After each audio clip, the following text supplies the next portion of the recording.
ওদের এক্সপ্লোর করার জন্য, মানসিক বিকশিত হওয়ার জন্য বা টেকনোলজিক্যাল নলেজ গেইন করার জন্য তাদেরকে এক্সপ্লোর করতে হবে। তাদেরকে আউট অফ দি বক্স চিন্তা করার একটা মানসিকতা তৈরি হচ্ছে।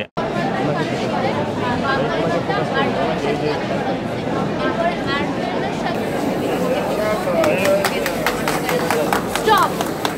Stop. Sounded Stop. Stop. বড় এটা দাদা, স্টপ হচ্ছে না, এটা ভেরি গুড। এবার ওকে, ভেরি গুড। এনার্জি সেভিং করা শুরু করে, যেটা দিয়ে পরে লাইট জ্বলা স্টার্ট করে। মানে মানুষ যখন এটা ইনফ্রারেড আলোর সাহায্যে আমাদের লাইট হওয়ার কয়েক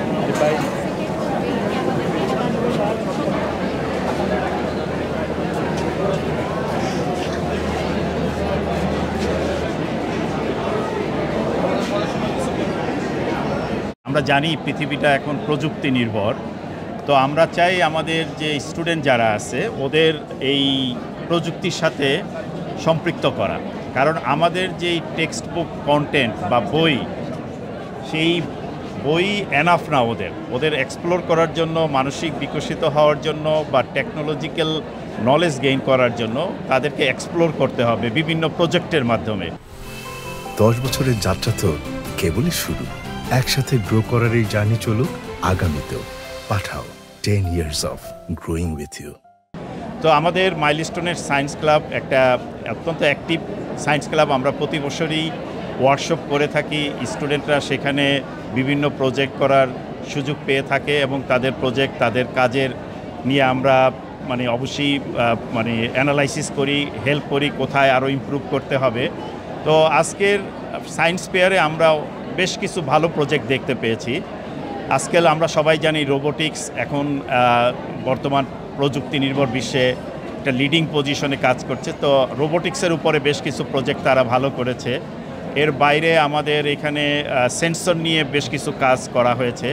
একটা অটোমেটেড এগ্রিকালচারাল প্রজেক্ট যেটা খুবই চমৎকার, সেটা হচ্ছে সে পানি কখন দরকার হবে অটোমেটিক্যালি সিস্টেম সেটা প্রোভাইড করে থাকবে। সো এর বাইরেও পরিবেশ একটা বড় ইস্যু বাংলাদেশের জন্য অবশ্যই। তো পরিবেশের উপরেও আমাদের এখানে গ্রিন এনার্জি, গ্রিন সিটি নিয়ে বেশ কিছু প্রজেক্ট হয়েছে। তো এই যে নতুন নতুন প্রজেক্ট, নতুন নতুন চিন্তাভাবনা নিয়ে আমাদের স্টুডেন্টরা কাজ করতেছে, যেগুলো বইয়ের পড়াশোনার বাইরে, এটা তাদেরকে নতুন চিন্তাভাবনার খোরাক যোগাচ্ছে। তাদেরকে আউট অফ দি বক্স চিন্তা করার একটা মানসিকতা তৈরি হচ্ছে।